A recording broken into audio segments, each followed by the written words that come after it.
Assalamualaikum warahmatullahi wabarakatuh. I would love to introduce myself. My name is Sultan Asla and my ID student number is 20524046. I'm from class B TPIG and I make this video in order to finish the exam test of Islamic methodology course, Methodology Study Islam. Let's see my video. Hello everyone, in this video I will summarize 13 key topics from our Islamic Studies methodology course. The topics are Introduction to Islamic Studies methodology, History of Islamic Studies, Religion in Human Life, Characteristics and Dimensions of Islam, Islam as Cultural Phenomenon, Methods in Islamic Studies, Religious Research versus Religiousness Research, Tafsir Research Models, Hadith Research Models, Ijtihad, Islamic in the Globalization Era, Contemporary Islamic Dynamics, and Islamic Studies Regions. Let's get started. First, what is Islamic Studies? It's a systematic effort to understand Islam both as normative teaching from revelation and as a historical phenomenon in human life. Professor Amin Abdullah distinguishes between normative Islam, the divine, the absolute truth, and historical Islam, how Muslims understand and practice that truth in different contexts. Without distinction, we risk seeing Islam as static when in fact it's dynamic. Why is methodology important? According to Bodhinata, methodology helps us study Islam systematically and objectively. Mukti Ali added that we need both normative and empirical approaches. So, methodology is not just a tool, it's the foundation for a comprehensive, critical, and academically responsible understanding of Islam. Second, the history of Islamic studies began from small halaqah circles in Makkah and Madinah. After Hijrah, Islam became a complete social system. During the Abbasid era, Baitul Hikmah in Baghdad became a major center for translation and science. Other major institutions included Nizamiyah, Madrasa, Al-Azhar University in Egypt, and Cordoba University in Spain. In the West, Islamic studies grew from Orientalism with figures like Goldziher, Saab, and Baal. However, Edward Said criticized Orientalism for its colonial bias. Today, Islamic studies is interdisciplinary, combining sociology, anthropology, history, and even digital media like this. In Indonesia, EIN and UIN continue to develop this field. So Islamic studies has grown from local learning circles to a global academic discipline. Third, why do humans need religion? Islam teaches that every human is born with fitrah. Fitrah is a natural tendency to believe in one God. As stated in the Quran, God asked the souls, "Am I not your Lord?" They answered, "Yes." So religion is part of our nature. However, humans have limitations. Our reason can't explain everything, like the unseen world, life after death, or why suffering happens. Religion fills that gap. Religion have five main functions. First, moral source. It defines good and evil. Second, guidance for life. It gives purpose and direction. Third, truth. Absolute truth from God. Fourth, social control. It maintains order in society. Fifth, psychological function. It provides peace, it provides hope and strength during difficulties. So, religion is essential for human life. Fourth, Islam has three main dimensions. These are Aqidah, Sharia, and Akhlaq. Aqidah is faith, believing in one Allah, His angels, books, prophets, the last day, and destiny. It's the root.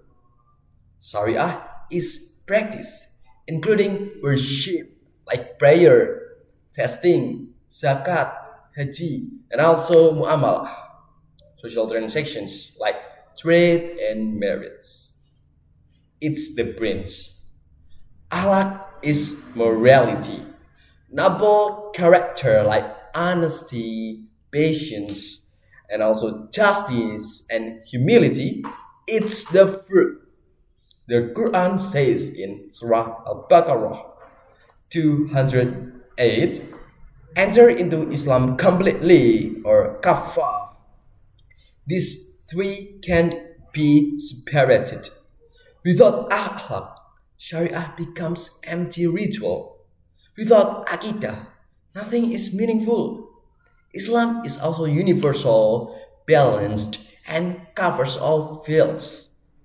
For example, like education, economy, politics, and social life. Fifth, Islam is not just a set of beliefs. It's also living culture. We can see Islam in three cultural levels.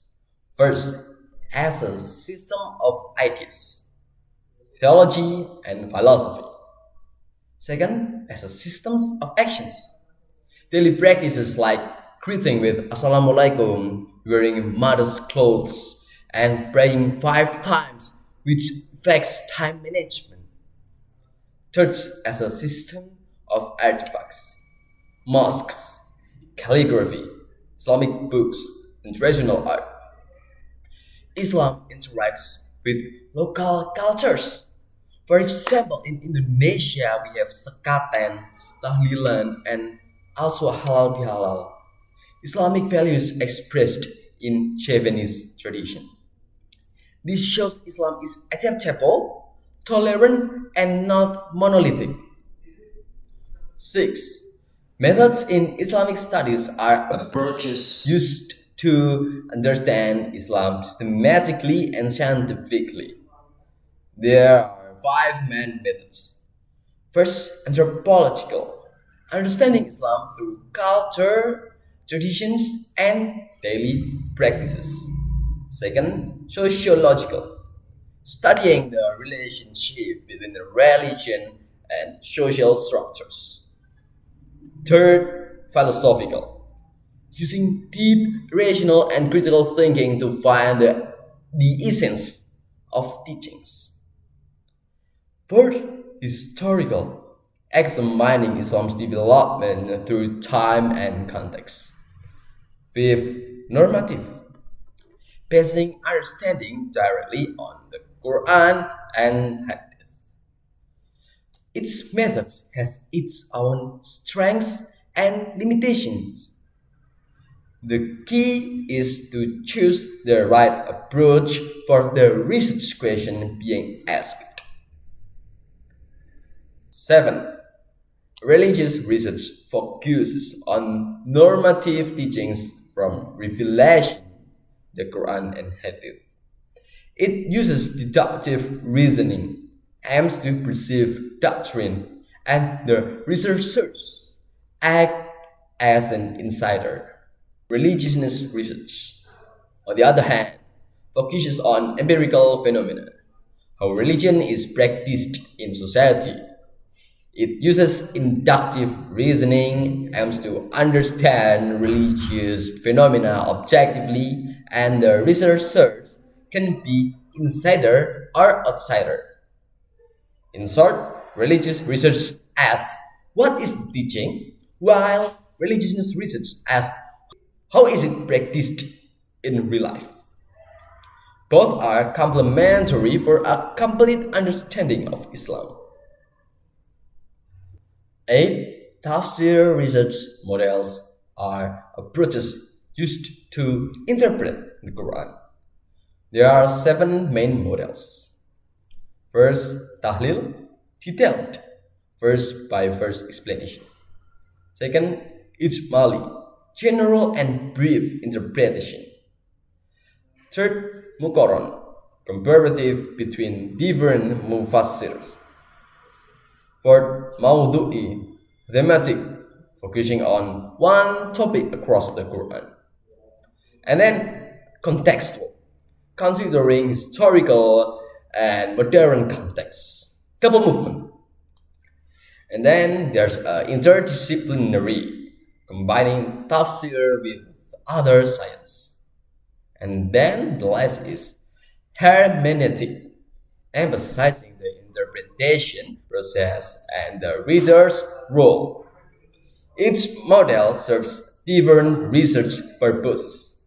A wise researcher chooses the model that best answers their research questions. Main hadith research models focus on verifying the authenticity of prophetic traditions. There are two main approaches. First one, classical research examines sanad, chain of narrators, and matan, text. Sanad research checks the continuity of chains, the integrity and memory of narrators, Adal and David, and identifies any hidden defects. Matan. Matan research checks if the content aligns with the Quran, reason, history, and other authentic traditions. Contemporary research adds historical approaches like Isnad Matan analysis, Ijma, developed by Harald Motzki, which analyzes both chain and text simultaneously to date traditions. Thematic studies, Mawdu'i, collect all hadith on one topic for comprehensive understanding. There are also approaches from scholars like Yusuf al-Qaradawi and Muhammad al-Ghazali, emphasizing contextual understanding. 10. Ijtihad. Ijtihad literally means effort or struggle. In Islamic law, it's the process of deriving legal rulings from the Quran and Hadith when no explicit text exists. Ijtihad has three foundations. First one, the Quran, Quran Surat An-Nisa, verse 59, the Sunnah, the Hadith of Mu'az bin Jabal, and rational consideration, Aqliyah. As the third source of Islamic law, Ijtihad has four key roles. First one, understanding Islamic sources contextually. Second one, developing Islamic law through qiyas, ijma, masalah mursalah, and istihsan. And the fourth, renewing Islamic thought, tajdid, and also solving contemporary problems like digital transactions, artificial intelligence, and genetic engineering. A mustahid who is correct receives two rewards, and one who is mistaken still receives one reward. 11. Islam in the globalization era requires three epistemological approaches: Bayani, Irfani, and Burhani. Bayani is text-based reasoning, relying on the Quran and Hadith as the main sources. It answers responses to globalization, remain within revelation through ijtihad, and builds epistemic standards to filter hoaxes. Irfani is spiritual intuitive reasoning, emphasizing inner experience and deep spiritual connection. It offers spiritual resilience against materialism and opens doors for interfaith dialogue through mystical experiences. Burhani. Burhani is rational demonstrative reasoning, using logic and systematic argumentation. It helps Muslims analyze globalization critically and engage actively with modernity while maintaining Islamic identity. By combining all three, Muslims can benefit from technological progress without losing Islamic identity. 12. Contemporary Islamic dynamics refers to various developments in Islamic thought, movements, and practices responding to social, cultural, political, and technological changes. There are three main patterns. First, Islamic cultural approach. Spreading Islam through local traditions like Maulid Nabi and also Tahlilan. Islamic structural approach is the second. Strengthening Islamic through social and political institutions like Nahdlatul Ulama and Muhammadiyah. And post-traditionalism, bridging classical Islamic heritage with modern needs like democracy, human rights, and pluralism. In facing modernity, Muslims have different religion patterns. Fundamentalists emphasize textual return to the Quran and Hadith. Liberals emphasize freedom of thought and human rights. Modernists balance preserving Islamic values and accepting scientific progress. Challenges include globalization, digital media, radicalism, and even extremism. Religious moderation is very important to maintain harmony in a plural society. Finally, Islamic studies regions show how Islam is studied differently across the world. In the West, Islamic studies grew from Orientalism with figures like Goldziher, Saad, and Bob. It's characterized by critical, secular, and objective approaches using history, philology, and social science. However, it's often criticized for colonial bias.